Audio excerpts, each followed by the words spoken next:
नमस्कार, welcome to career 247। मैं हूं प्रशांत धवन। नाउ भारत के पास आज के समय दो वॉर चल रही हैं। एक तो यूएस और इजराइल जो कर रहे हैं ईरान में, ये अपने आप में एक वॉर है। दूसरी तरफ एक ऑल आउट वॉर जो काफी हफ्तों पहले शुरू हो गई थी अफगानिस्तान और पाकिस्तान के बीच में, ये अभी तक खत्म नहीं हुई है। रिसेंटली पाकिस्तान की एयरफोर्स गई काबुल में, लिटरली अफगानिस्तान की जो कैपिटल है वहां पे एक हॉस्पिटल पे ये लोग बॉम्बिंग करके आए हैं। 400 लोगों की मौत हुई है, ये तालिबान ने क्लेम किया है। और आप देखोगे दुनिया भर में इस पर आर्टिकल पब्लिश हुए हैं। ये इंडियन मीडिया का आर्टिकल है, heinous act during Ramzan.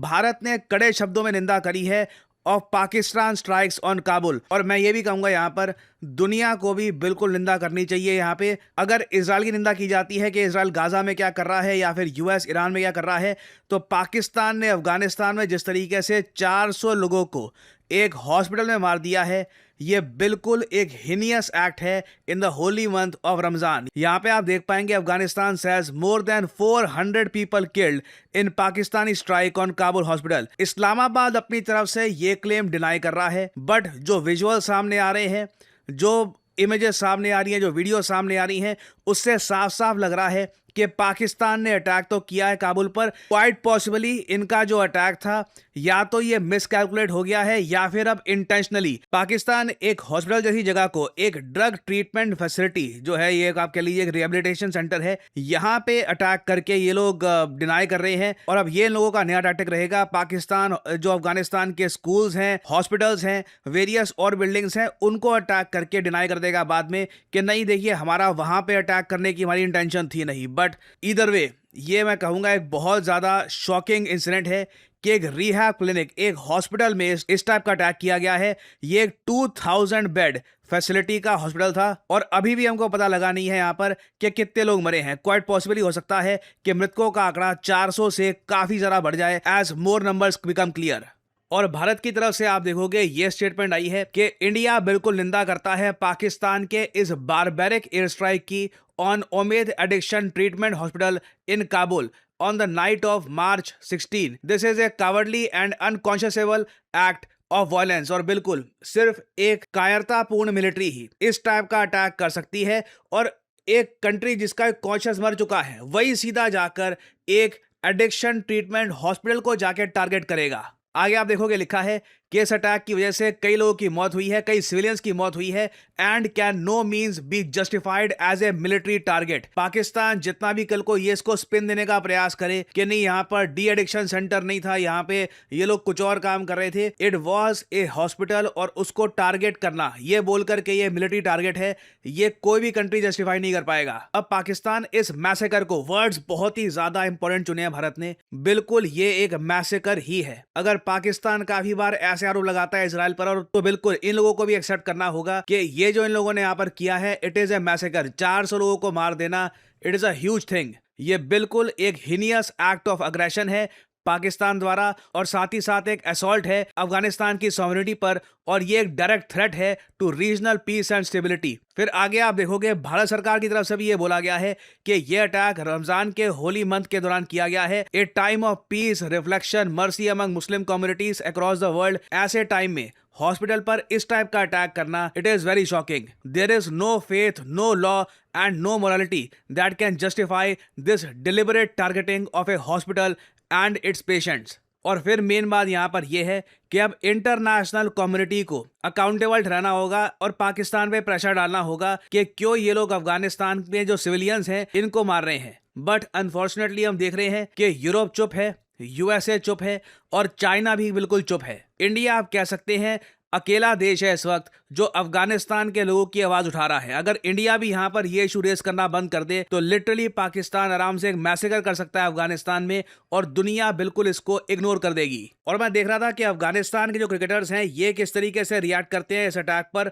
Afghanistan के प्लेयर्स ने वो बात बोल दी है जो अभी कई इंटरनेशनल मीडिया के लोग अभी तक बोल नहीं पा रहे हैं, बट इन्होंने फियरलेसली ये बात बोली है। यहाँ पे आप देख पाएंगे नवीन उल हक, ये अफगानिस्तान के क्रिकेटर हैं, ये कह रहे हैं hard to find any difference between Israel and Pakistani regime period. Literally ये लोग यहाँ पर कह रहे हैं कोई फर्क नहीं बच गया है अब इजराइल और पाकिस्तान में। और आप अगर ऑनलाइन इंफॉर्मेशन वॉरफेयर देखोगे बिटवीन अफगानिस्तान एंड पाकिस्तान तो इट इज एब्सोल्युटली शॉकिंग। यहाँ पे आप देख पाएंगे अफगानिस्तान के क्रिकेट बोर्ड ने स्टेटमेंट दी है कि हम निंदा करते हैं इस अटैक की। और ये इन्होंने इमेजेस पोस्ट करी हैं कि अटैक के बाद क्या दृश्य था। यहाँ पे ये लिखते हैं कि we ask almighty Allah to grant victims the highest rank in jannat. और ये नीचे आप देख पाओगे कई पाकिस्तानी अकाउंट्स ये कह रहे हैं कि जो ब्लास्ट हुआ है ना काबुल में आफ्टर पाकिस्तानी एयर स्ट्राइक्स, इससे इन लोगों को लग रहा है कि कुछ यहाँ पर एम्यूनेशन था, कुछ यहाँ पे एक्सप्लोसिव्स थे, तभी ये स्पार्कल्स देखे गए हैं इस अटैक में। नाउ अगेन कुछ इसका एक आप कह लीजिए प्रॉपर कोई एविडेंस नहीं है, कोई क्रेडिबिलिटी नहीं है इस प्रूफ की, बट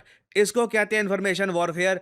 और अब तो ये बात भी काफी हद तक क्लियर हो गई है कि पाकिस्तान का अल्टीमेट टारगेट क्या है। Bagram airbase. 2 हफ्तों पहले एक बहुत ही इंपॉर्टेंट न्यूज सामने आई थी कि अफगानिस्तान का जो बागराम एयरबेस है, जो यूएस कहता है कि इन लोगों ने डेवलप किया था, यहां पर मल्टीपल स्ट्राइक्स किए गए फ्रॉम पाकिस्तान। सैटेलाइट इमेजेस दिखाती हैं कि जो डैमेज हुआ है, यहां पे आप देख पाएंगे ये न्यूयॉर्क टाइम्स की फोटो है, ये आप देख पाओगे ये पाकिस्तानी स्ट्राइक्स के बाद बागराम एयरबेस का दृश्य है। ये वो एयरबेस है जो डोनाल्ड ट्रंप चाहते हैं कि यूएस को सौंप दिया जाए, और अगर अफगानिस्तान की सरकार ऐसा नहीं करती तो bad things will happen to Afghanistan. और यही आई थिंक डोनाल्ड ट्रंप का मतलब था। पाकिस्तान लिटरली आज के समय अटैक कर रहा है और बागराम एयरबेस को इन लोगों ने धीरे धीरे डिस्ट्रॉय करना स्टार्ट कर दिया है, कुछ बिल्डिंग्स को न्यूट्रलाइज करना स्टार्ट कर दिया है।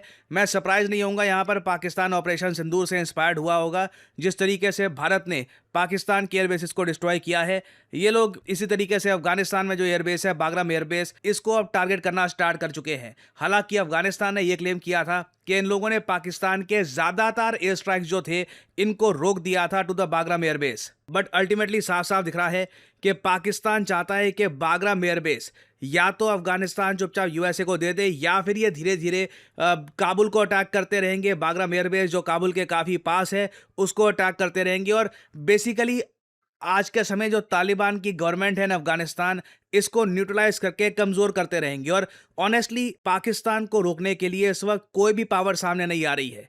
कल को अगर मान लीजिए ये अपने सोल्जर्स भी उतार देते हैं अफगानिस्तान में, no country will stop Pakistan. Reason इसके बहुत ही सिंपल है, दुनिया ऑलरेडी कॉन्फ्लिक्ट में धंसती जा रही है। हम देख रहे हैं कि अब रशिया यूक्रेन की जो कॉन्फ्लिक्ट है उसको तो कोई देख ही नहीं रहा। रिसेंटली रशियन गवर्नमेंट की तरफ से इनके जनरल्स ने स्टेटमेंट दी है कि धीरे धीरे यूक्रेन की जो 12 सेटलमेंट्स हैं ये रशिया ने कब्जा ली है। रशियन मिलिट्री धीरे धीरे एडवांस करती जा रही है यूक्रेन में, ये लोग अपना जो एरिया है कैप्चर कर रहे हैं।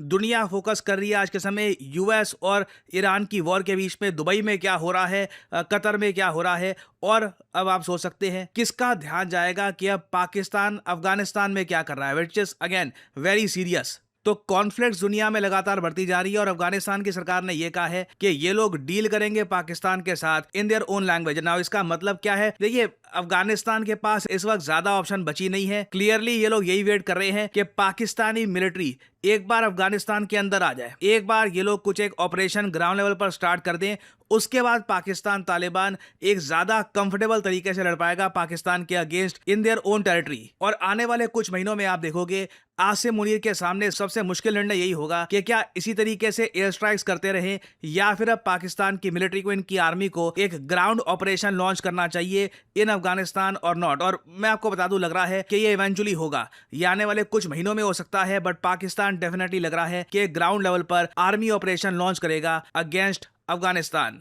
तो इस टॉपिक से रिलेटेड इन द फ्यूचर बहुत सी अपडेट्स आएंगी, कुछ मेजर अपडेट सामने आती है तो मैं आपके लिए अपडेटेड वीडियोस लाता रहूंगा। नाउ आपने ऐसे आर्टिकल्स बहुत देखे होंगे कि भारत में ग्रेजुएट्स तो बहुत सारे प्रोड्यूस हो रहे हैं, मगर इनमें से बस 40% के आसपास एम्प्लॉयबल है, बाकी 60% में स्किल्स की कमी है। और स्किल्स कौन सी चाहिए, आप देख पाओगे इन रिपोर्ट्स में साफ साफ लिखा हुआ है कि डिमांड है आर्टिफिशियल इंटेलिजेंस, डेटा एनालिटिक्स और डिजिटल स्किल्स की। और जिस तरीके से भारत में लगातार डेटा सेंटर्स बनाने की बात की जा रही है, भारत के रीसेंट एआई समिट में भी बताया गया है कि भारत में बहुत सारे डेटा सेंटर्स बनाए जाएंगे। सबसे ज्यादा डिमांड भारत में होने वाली है डेटा साइंटिस्ट की। और आज की तारीख में भारत में कई यंगस्टर्स हैं जो डेटा साइंटिस्ट बनकर काम कर रहे हैं टॉप एमएनसीज में, जैसे कि टीसीएस, गूगल पे और वेरियस और कंपनी, एक्सेंचर, आईबीएम।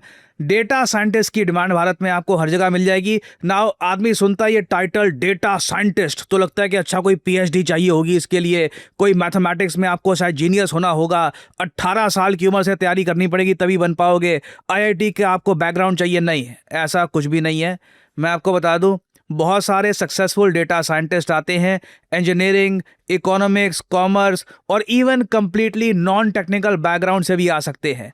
आपका इंटरेस्ट सिंपली होना चाहिए स्टैटिस्टिक्स में। मैथमेटिक्स में आपको याद होगा, स्कूल में आपने स्टैटिस्टिक्स पढ़ा था, वहाँ पे आपका इंटरेस्ट है, लॉजिकल प्रॉब्लम सॉल्विंग आपका माइंड है, आपको मज़ा आता है, आप पेशेंट है डीबगिंग को लेकर, मैसी डेटा सेट्स को लेकर, और आपको नए टूल्स लर्न करने में मज़ा आता है। कॉन्स्टेंटली आपको लर्न करना आपका एक जीवन का पैशन है, तो बिल्कुल you can become a data scientist. तो आपको करना यहाँ पर सिंपली क्या है, सिंपली इस वीडियो के कमेंट सेक्शन में जाइए, लिंक आपको मिल जाएगा, ये लिंक ओपन करिए, यहाँ पे अपने डिटेल्स डालिए, use the code PD10 to get the maximum discount possible. Work on your skill, अपने आप को अपस्किल करिए, जॉब रेडी खुद को बनाइए और start your career in data science. और इसी नोट के साथ ये है वीडियो का अंत। Thank you for listening and as I always say, may the gods watch over you.